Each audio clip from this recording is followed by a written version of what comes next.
Hi YouTube. It's been almost 4 years since I posted a video. During my divorce from a narcissist, I created a channel called Raven's New Life. It was meant to record my story and to help others that were being narcissistically abused. At the time, I was in the middle of a high conflict divorce from my husband of 16 years, who I believed to be a covert narcissist. But now I think he has borderline personality disorder as well. I made all my videos private a few years ago and took a break from the narcissism recovery community on YouTube, but now I'm back. I need a voice again for what the latest narcissistic/borderline drama that's landed in my life. Having a voice is so important when you're being abused. I had a series of videos called Narcissists Are Ridiculous, where I highlighted some of the crazy and funny things my in-laws and my husband did over the years. I've put those videos back up onto the channel, and I'm going through my other videos at the moment. I may redo some of them. I love humor, and I use it as a coping mechanism. I'm an emergency room nurse, and I use humor in different situations to help the staff and myself deal with some of the traumatic things that we see on a nightly basis. I think any nurse that has lived through the pandemic now has some form of PTSD or anxiety, and we all have our coping mechanisms.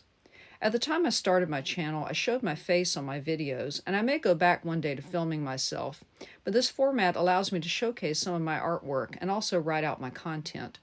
I bought an iPad with a drawing program so that I can continue to do my art, even when I don't have the time to break out the canvas and the paints. It's been almost a year since I painted anything on canvas, and I haven't abandoned my art. It's just I've been under a tremendous amount of stress with my family of origin, which I'll go into in subsequent videos.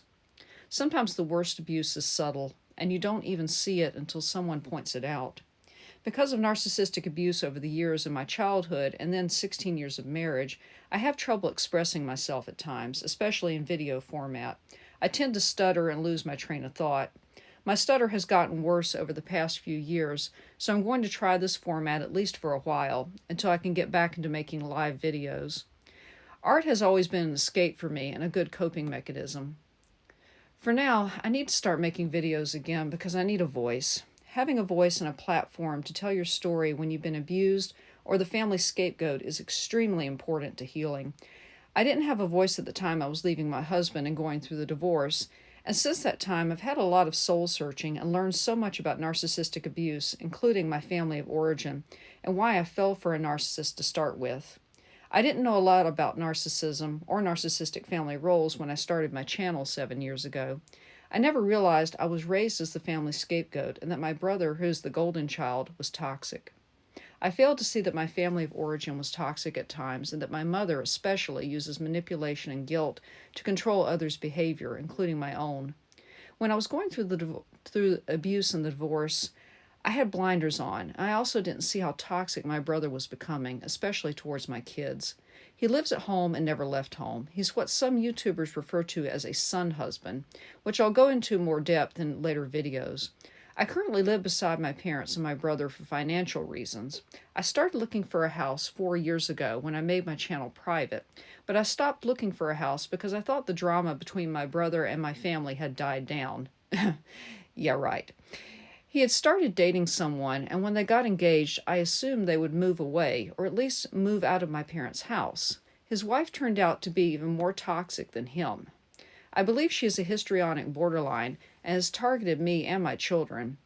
I wrote into another YouTuber's channel where he reads people's stories and gives them advice. I didn't realize that the abuse had gotten so bad from my family that I was losing my voice. I didn't want to speak up, and now I live next to a dangerous borderline. Not all borderlines are bad people. Many of them just need help dealing with trauma in their lives and how to treat other people, but many times they don't get help. However, some borderlines are dangerous and even criminals. Now my new sister-in-law, I think, she had a lot of trauma in her early life. It doesn't excuse her behavior. And she's chosen me and my kids as her enemies and has become so antagonistic towards me and my children that I'm worried she would try to accuse me of assault or some other crime. She started a smear campaign a year ago with my mother to try and convince her I'm the reason that the family has, in quotation marks, issues, that I'm the cause of all the family drama. I think she was trying to divert the attention from all her histrionic antics, like crying at the drop of a hat and running upstairs. She recently sent me a 2012-word text message that led me to believe she's dangerous. I've always known my brother has anger issues, but coupled with this woman who is very dramatic, I think it's dangerous to continue living next to them. I'm starting my channel back up so that I can tell my story, but also protect myself if she ever tries to accuse me of something. I've tried to go no contact, and it's hard to go no contact when you live next door to someone.